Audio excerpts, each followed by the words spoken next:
Director General of Interpharma, so he represents the Swiss research-based pharmaceutical industry. He's also chairman of the Economic and Social Policy Committee of the European Federation of the Pharmaceutical Industries Associations. That's FPA. I will help you with your PowerPoint in a second. And he is also a member of the Standing Committee of the EU's Commission Initiative on Access to Medicines. So, Thomas, let me just help you with the PowerPoint. Thank you very much, Stefan. Actually, last night you told me that this will be a mixed audience of academics, public health, and industry persons. Having checked through the list of attendees, I noticed that there aren't that many people from the industry, which is fun to actually for me, because this industry far too often is far too incestuous. Therefore, I really look forward to animated debate, and having listened to VK up front and hearing about the ambition and vision of a world without HIV/AIDS and eradication. If you think about, actually, just yesterday I read in the Frankfurter Allgemeine Zeitung that roughly about 35% of German kids are immunized against MMR as they should be. 35%, which means 65% of kids in Germany are not. Therefore, when you look at where we are on HIV/AIDS, probably much further than on measles, including, by the way, in the UK, thanks to the long shadow of Andrew Wakefield. I start deliberately with a reflection of the past, because it's now 25 years that I have been in this industry, and I recall very vividly the dumbest thing the pharmaceutical industry has ever done, namely sort of being seen as, suing Nelson Mandela. The issue is, when you look into it, and that's why I mention it, it wasn't about actually AIDS. It was about South African government initially introducing changes in South African legislation, providing for generic substitution, and providing for parallel imports. None of them having to do with AIDS. What was very interesting, because I was a member of a team of 5 from the industry who negotiated the exit, never responsible for getting into the trouble, and thanks to Kofi Annan, the industry managed to negotiate the exit there. The moment this happened, the attention shifted from the industry to the South African government. Because those of you who are old enough know President Mbeki said, this is a plot from the CIA. This is not about the virus. And therefore the attention shifted very much away from the industry to the government. And when you look at what happened is the industry hasn't done the same again, but became much more down to earth in understanding that if there's a problem, an unprecedented problem such as HIV/AIDS, you have to be seen as part of the solution and not standing in the way, not just of Nelson Mandela, but patients. And when you look at it, I recall meetings with Peter Piot of UNAIDS in the 90s when, the target of 3 by 2005, 3 million treated by 2005 was set. Few people believed that this was reachable. It was very ambitious. Last year, 9.7 million patients in low and middle income countries actually had access to treatment. And the most interesting figure is 7.5 million, in Africa. Therefore, there was huge progress made. As we know, there is a lot still to be done. And there are countries, for instance, India, where I think the situation is far from satisfactory. When you look at the industry approach, the industry actually, not just in the area of HIV/AIDS, but in other areas too, has enhanced tremendously access programs. Actually, just in preparation of your conference, I looked up some of the figures for the Novartis malaria program. More than 600 million dosages of artemisinin-based combination treatments were given without profit to patients in more than 60 malaria-endemic countries. The problem, and I think that's something which we need to look at, too much focus is just put on access to drugs And when you look at the results and the outcome of a recent malaria conference, where more than 25 countries participated end of June in Africa, the problem by and large now in that area is low quality. It's low quality drugs. It's not just low quality drugs, it's also counterfeit drugs. And I think that's something which one needs to put on the agenda. It's not about protecting IP. There's a huge difference between protecting IP or trademark and counterfeit. Counterfeit is deliberate deceit of patients. It's cheating, it's criminal. You have nowadays numerous multinational initiatives, and industry is involved. Many of the industry CEOs sit down with Bill Gates in the Gates Roundtable. You saw the Gavi program. Now, the Gavi program, of course, has a big advantage because quite often in immunization you need one shot.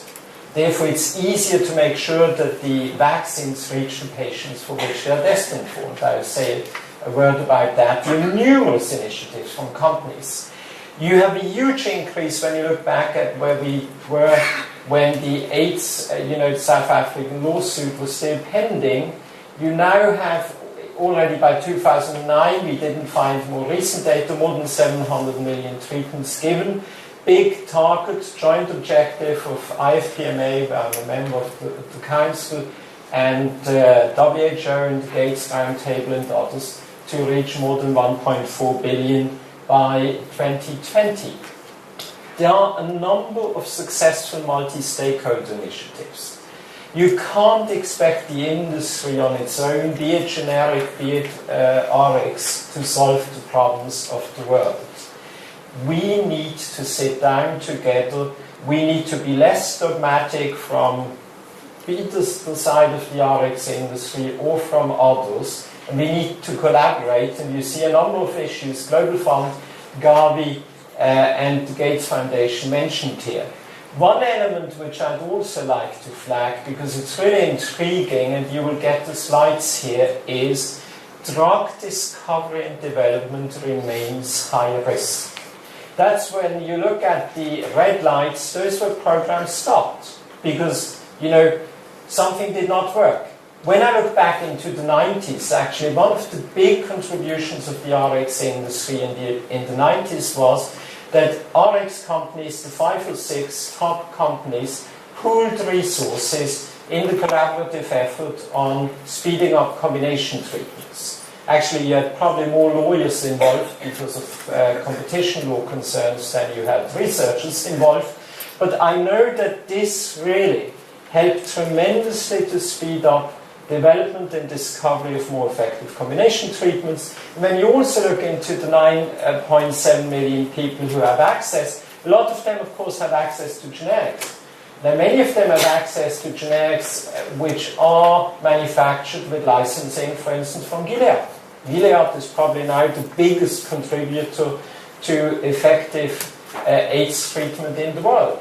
But also what you see is, and that was something we had a meeting with the supply head of the Global Fund last week, some companies simply dropped out.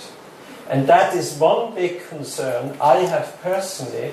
If there's too much politics involved in the field of research, this really puts off companies. For instance, my trade association, we support the CBD, the Biodiversity Convention.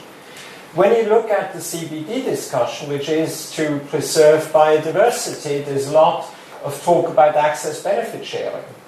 I haven't seen many examples of really incentivizing companies to get into the field so that there is something, a benefit to be shared. I think one needs to be extremely careful also in the area of these politicized research fields, not to put off companies who have the resources, have the dedication, want to do. I'm reasonably confident that in the neglected tropical disease research, we can put the dogma aside. But we also, for me, that's the area where the normal market mechanisms simply are not there, unless you find a Bill Gates or a Global Fund or somebody else who puts up the money. In the normal areas, by far the most effective way of facilitating access and new medicines is discovery research based on investors putting money into it. Big problem. which we have not solved yet, is on differentiating prices for strict access. AIDS is the exception rather than the rule, where people accept that patients in Vietnam or Africa pay much less than patients in Germany. When you look at Romania, I know that about 40% of RX drugs shipped to Romania are shipped out more or less the same day without ever really reaching patients. Simple reason is arbitrage. And the income differential in terms of ability to pay and affordability between the Baltics and Luxembourg, by the way, is higher than between South Africa and Luxembourg. Therefore, in terms of solution, unless we are able to find a solidarity model similar to what we found in the AIDS area, that countries such as Germany or the US or the UK are simply accepting that they have to pay a higher share to contribute to the funding of R&D, we will deny people from having access. Closing one, in the industry, I think there's an increasing awareness that we need to have protection of intellectual property rights, because otherwise I don't know any for-profit company which would simply invest in research. We can only expect that we will be accepted there if we are also seen as doing something for emerging markets, for access. I'm sure we will be able to talk in the debate on this, but for me there is an equation between you need IPR, but you also, the RX industry needs to be seen as doing something to improve access and be less dogmatic than we were 10, 15 years ago. Thank you. Thank you, Thomas.